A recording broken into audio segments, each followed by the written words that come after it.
प्रधानमंत्री का चुनाव लड़ना हुआ तो मैं ओबीसी मां का प्रधानमंत्री रहने के बाद एक बार मंडल कमीशन का नाम लिए होते, अगर नहीं लिए तो तुम फेक ओबीसी हो, ये बात हम कहने आए। ओबीसी प्रधानमंत्री अगर वाकई ओबीसी है, जनगणना करके गिनो कि हमारी आबादी कितनी है और जितनी आबादी है फिर उतने आरक्षण की घोषणा करो, तब हम मानेंगे कि तुम ओबीसी हो, वरना फेक ओबीसी। बर्बाद होगा, संविधान बर्बाद होगा तो कितनी भी बड़ी जाति की महासभा होगी, एक दिन उसका भी नंबर आएगा। इसलिए जाति के सम्मेलनों से तो ये बचाव नहीं होने वाला।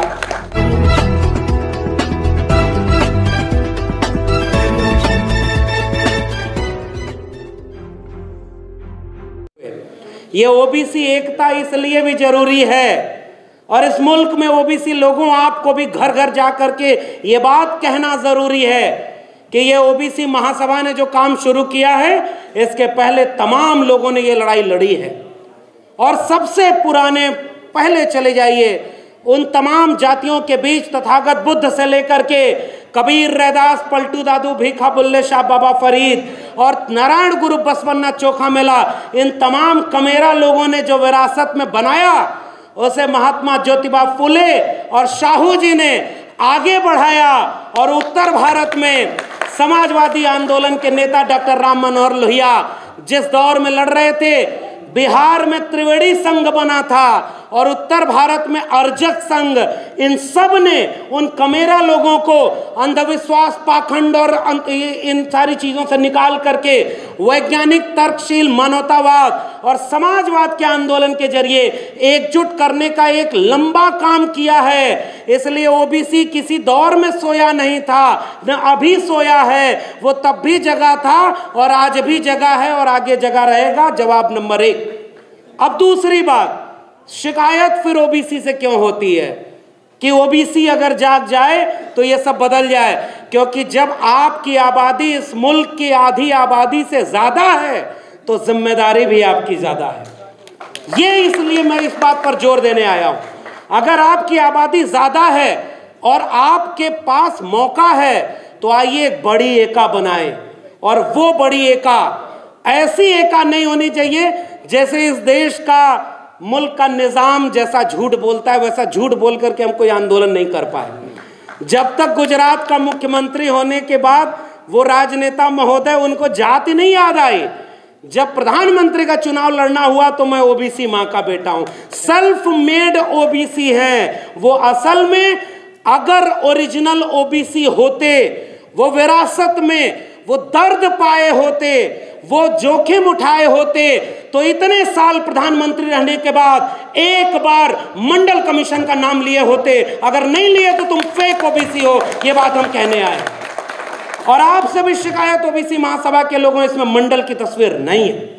बीपी मंडल की तस्वीर इसमें होनी चाहिए, क्योंकि डॉक्टर भीमराव अंबेडकर के बाद उस शख्स ने इन बिखरी हुई 3743 जातियों को एक पहचान दिया, ओबीसी। और आज चुनाव जीतने के लिए प्रधानमंत्री से लेकर कैबिनेट मंत्री तो को भी बताना पड़ रहा है कि हम ओबीसी हैं, तो ये अपनी ताकत को पहचानिए और अपनी विरासत से जुड़िए, आधा काम यही हो जाएगा। और इसलिए कह रहा हूं, मंडल का नाम लेना क्यों जरूरी है इस मुल्क के निजाम को। आप कहते हो कि ओबीसी हैं तो मंडल की बात इसलिए हम कर रहे हैं। हमारे अतिथि महोदय बोल कर गए, बाबा साहब ने जब इस्तीफा दिया तो हिंदू कोड बिल के बाद ओबीसी कमीशन न गठित किए जाने का एक बात कह करके गए थे। अफसोस, इस मुल्क के ओबीसी घरों में बाबा साहब भी देर से पहुंचे हैं, लेकिन अब पहुंच रहे हैं और इसमें ओबीसी महासभा जैसे तमाम संगठनों की जरूरत है। और उस मंडल की जितनी अनुशंसाएं बची हैं वो हमारी लड़ाई का हिस्सा होना चाहिए। 27% आरक्षण तो दबाव में दिया गया था। मंडल कमीशन की अनुशंसा कह रही है 52% आबादी को 52% रिजर्वेशन मिलना चाहिए। ये सबसे बड़ा सवाल था। इस देश का ओबीसी प्रधानमंत्री अगर वाकई ओबीसी है तो पहली घोषणा ये करे कि मंडल कमीशन की केवल 2 सिफारिशें लागू हैं। आज की डेट से इस मुल्क में 52%, और 52% क्यों भाई?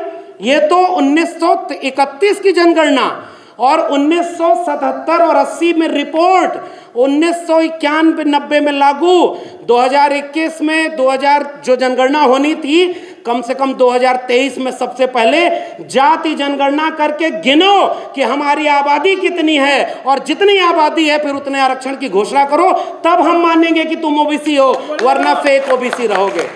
इसलिए केवल ये बात मैं जोर देकर के कहने वाला हूं कि हम लोगों के बीच जाएंगे तो ये मुद्दा कैसे समझाएंगे, क्योंकि फिलहाल ये कार्यक्रम कन्विंस करने का हो रहा है। हम सब जागरूक लोग हैं। तो मंडल कमीशन की अनुशंसा में प्राइवेट सेक्टर में रिजर्वेशन, प्रमोशन में रिजर्वेशन नहीं है, तो इस मुल्क के 99% प्रोफेसर, 99.99% जज, इंजीनियर, वकील, डॉक्टर आज भी 3% लोगों के कब्जे में है। इसलिए हम कह रहे हैं प्रमोशन में रिजर्वेशन, प्राइवेट सेक्टर में रिजर्वेशन, और जितनी आबादी है उतना रिजर्वेशन दोगे तब मानकर चलिए कि ओबीसी की असली लड़ाई आगे बढ़ेगी।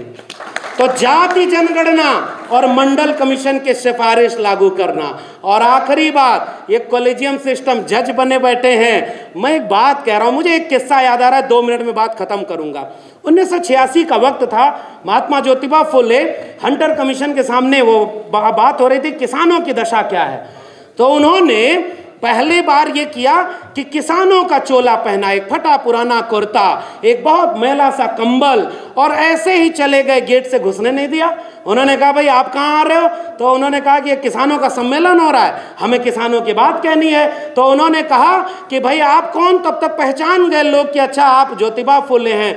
तब उन्होंने जाकर उस कमीशन के सामने एक बात कही थी, ये सारे लोग जो भरे पेट और अच्छे कपड़ों में बैठे हैं, इन्हें पता ही नहीं किसानों का दर्द क्या है। आपको ये बताने के लिए कि किसान होता क्या है मैं इस लिबास में आया हूं, क्योंकि आपको पता ही नहीं किसान कितना दर्द सह करके वो जीवन जी रहा है, और ये भरे पेट वाले उनका दर्द क्या बताएंगे।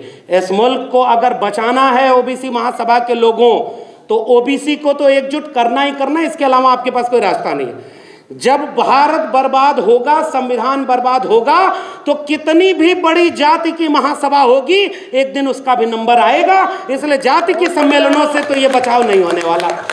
छतरी तो एक ही बनेगी, और वो ओबीसी की बनेगी। और जब आप ओबीसी के नाम पर लोगों को एकजुट होंगे, तो अपने आप आपको अपने कुछ भाई नजर आएंगे, जिन्हें जैसे जाति के नाम पर ओबीसी बनाकर प्रताड़ित किया गया, वैसे इस मुल्क में इस देश के मूल निवासी आदिवासी हैं जो जल जंगल जमीन बचाने की लड़ाई लड़ रहे हैं, अपने आप दर्द का रिश्ता आपका उनसे बनेगा, इस देश के दलितों से बनेगा, और 90% लोगों की एकजुटता अपने आप बन जाएगी। इसलिए मैं आपको बधाई देते हुए, अगला कार्यक्रम किसी दिल्ली, बंबई, लखनऊ और भोपाल में मत करिएगा, अगला कार्यक्रम किसी गांव चौराहे पर करिएगा। हम सारे लोग आएंगे और इसमें से बहुत सारे लोग चलेंगे। 90% को एक करना है, और इसकी जिम्मेदारी ओबीसी महासभा की है। और यह बात बाबू जगदेव प्रसाद और जगदेव बाबू ने क्या कहा, पहले डॉक्टर लोहिया ने, सन सोपा ने बांधी गांठ, पिछड़ा पावे 100 में 60, उस नारे को आगे बढ़ाकर जगदेव बाबू और रामस्वरूप वर्मा ने क्या कहा। और आप